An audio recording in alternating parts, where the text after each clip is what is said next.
આમ તો ગુજરાતમાં 2 બેઠકો ઉપર પેટા ચૂંટણી છે, પરંતુ વિસાવદર બેઠક ઉપર રાજકારણ જબરજસ્ત ગરમાયેલો જોવા મળી રહ્યો છે।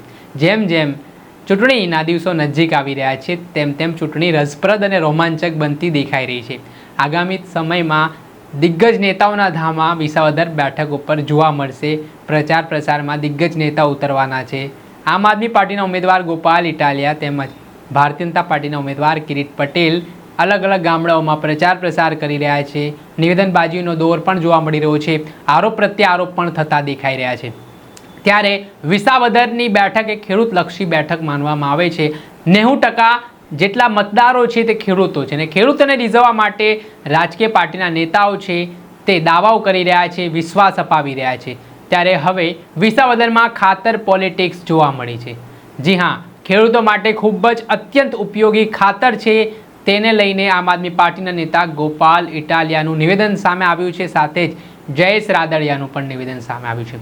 પહેલાં તો ગોપાલ ઇટાલિયા નિવેદન આપતા કહી રહ્યા છે કે આમ તો ગુજરાતમાં દારૂબંધી છે એ કહેવા પૂરતી, પરંતુ બુટલેગરો છે બેફામ બનીને દારૂ વેચતા હોય છે। જેટલા પ્રમાણમાં ગુજરાતમાં દારૂ જોઈએ તેટલા પ્રમાણમાં મળી જાય છે, પરંતુ ખાતર છે તે પૂરતા પ્રમાણમાં ખેડૂતોને નથી મળી રહ્યું। આ બાબતે તેમણે સવાલ ઉઠાવતા